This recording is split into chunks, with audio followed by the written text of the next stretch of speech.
detailed long-range information, tune in to our long-range forecast at 6 and 36 minutes past the hour.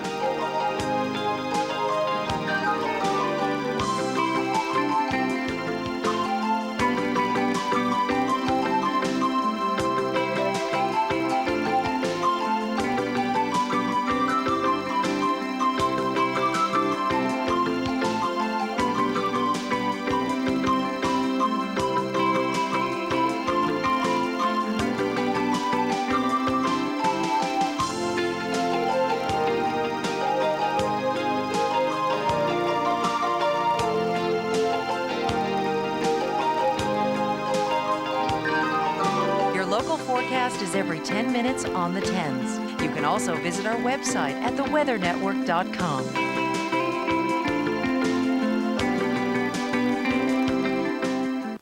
Hello, I'm Anne-Marie Sweeney. In Western Canada, we've got a northerly flow in the prairies and temperatures are going to stay cool over the next couple of days. In British Columbia, it's a little unsettled now, not in a huge way, but we do have a system that's going to push on to the north coast and central coast for Tuesday. In the meantime, ahead of that system, there's some very patchy precipitation along the eastern shores of Vancouver Island. Little drizzly and misty for the lower mainland, and you may find it becomes very foggy around Vancouver and Victoria, and there is the chance of some fog building up in some of the valleys in the interior. In Alberta, conditions are mainly calm. To the north, we've had some isolated flurries. Northern Saskatchewan, the winds have been howling. They'll gradually ease in the pre-dawn hours. Northern Manitoba, we've had blowing and drifting snow. In southeastern Saskatchewan and through southern Manitoba, also very gusty winds forecast. And you know, you'll still find in southern Manitoba, it's really quite a windy day to start on Tuesday. Also gusty winds and flurries forecast, and at times blowing and drifting snow in northwestern Ontario. Northeastern Manitoba around Gillam, you're going to see about 15 centimeters of snowfall. And then in northern northwestern Ontario, the possibilities there for 20 centimeters. North of the Lake Superior, I was going to just say north of the Great Lakes. And in a way, we'll see that patchy precipitation moving from north of Superior to north of Lake Huron and Georgian Bay. Sudbury and North Bay, you could see a bit of a wintry mix as we head into Tuesday morning. For southern Ontario, conditions are mainly calm. It's not bad for driving. Southwestern Ontario may become a little bit misty. In Montreal, little low-lying cloud cover. In Atlantic Canada, there's a clearing trend for the Maritimes. Western Newfoundland's been getting some snow. And then St. John's, you could actually get freezing rain just around daybreak. Then Tuesday, St. John's, you get a little freezing rain. It changes over to rain, and then gradually by day's end, that rain starts to push out. Western Newfoundland, there's still a chance of flurries. In the Maritimes, a fair weather day forecast, high pressures dominating.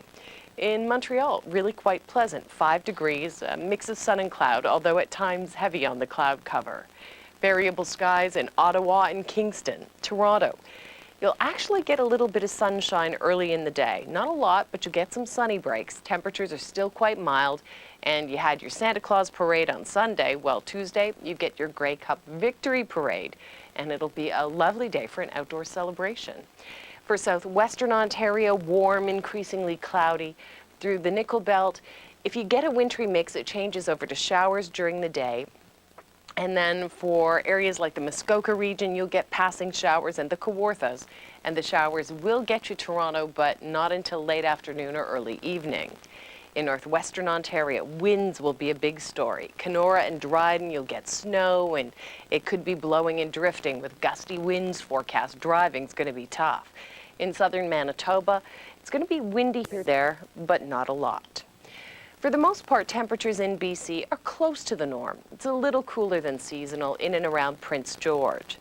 And then across the prairies, Tuesday, not a big temperature story. The temperatures we're looking at are within a degree or two of seasonal values. In fact, Thompson at -10, that's right on for the seasonal average this time of year. Now, the temperatures you're looking at in northwestern Ontario will feel colder because of the winds. And then northeastern Ontario, behind this cold front, things will cool down for you, but not until later in the day. Toronto, very mild ahead of that front. If you're in eastern Ontario, a fair weather kind of day, and really, as I said, pleasant in Montreal. Temperatures very close to seasonal in Atlantic Canada. Long Range Forecast is brought to you by the new Toshiba Cosmeo. On Wednesday, high pressure for Atlantic Canada means the weather's fair. Southern Quebec and southern Ontario about 25 centimeters of snow last week, allowing the popular resort to open 6 trails on the weekend. And while there were patchy spots here and there, it was a bonus for skiers and resort managers who weren't expecting the hills to open until the end of this week. Meanwhile, skiers in southern Ontario are yearning to hit the slopes, and they may not have to wait too much longer. An Arctic blast is set to sweep through later this week. The hills north of Toronto are currently bare, but that could change Wednesday as a late autumn storm makes its way into Ontario from the south-central United States. Temperatures are forecast to hover around the freezing mark, but it's too early to tell whether precipitation will fall as wet snow or a rain-snow mix. Canada is a huge country with wintertime variations in climate that include the harsh sub-zero weather of the north to the mild, rainy conditions of British Columbia's south coast. As a result, Canadians suffer from a wide variety of skin conditions. Ogunabose has more. On the humid west coast, it's acne. On the drier prairies, it's eczema. And in the mountains, it's sunburned and dehydrated skin. No matter where you live, there's a skin condition associated with the climate, meaning where you call home can dramatically affect how you look. I have patients from India who have perfect skin there. They move here, and then they start getting eczema. And that may be, and then they go back and they're fine. Here at the Body Clinic, they know all too well how the weather affects skin. They see their fair share of travelers and new Vancouverites coming in with skin problems they'd never experienced until they moved here. Yes, weather is very affecting on people's skin. With the changes, it's stressful. It dehydrates the skin quite a bit when it gets colder. On the west coast, humidity can push normal or combination skin to become acne prone. So washing with a gentle cleanser and using moisturizer is recommended. Drier provinces can exacerbate eczema or dermatitis, especially during the cold, dry winters. The cold environments are more conducive to the irritant type of dermatitis and the dry skin that people get in the winter. So where you just get very scaly and dry and itchy. It's really important to exfoliate because you want to get all the dry skin off so you can moisturize the fresh skin underneath.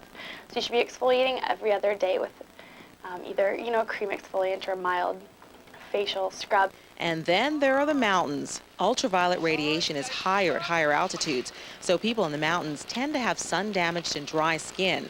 Experts suggest drinking plenty of water, wearing sunscreen year-round, and using lots of moisturizer. The ideal conditions for skin would be someplace with a moderate climate year-round, humid but not too much rain. Now, dermatologists say if you're looking for relief from problem skin, your ideal home would be someplace in the BC interior. For the Weather Network, I'm Ogunabose in Vancouver. To Venezuela now, where people's lives have been disrupted by intense flooding. Heavy rain caused widespread flooding in the city of Maracaibo, 800 kilometers northeast of Caracas, Sunday. Hundreds of homes were damaged, and flooding cut off a number of roads leading into the area. Floodwaters were so deep in places, some houses were nearly submerged. About 600 people were forced from their homes. Some tried in vain to protect their houses from being damaged. Shelters have been set up to accommodate people who have no place to stay and to provide medication, food, and water for those in need. Meanwhile, people in Moscow are struggling through one of the city's worst snowstorms in over 70 years. The storm led to the closure of the city's airports on the weekend, causing flights to be diverted to neighboring cities. City officials deployed a record number of snow removal vehicles to clear streets. At least 2 people died from exposure to the cold, 20 others treated in hospitals. Stay tuned to the Weather Network. The new Ford 500. We thought about space safety architecture to give you more protection. We thought about command seating to give you a better view of the road. We thought about all-wheel drive for more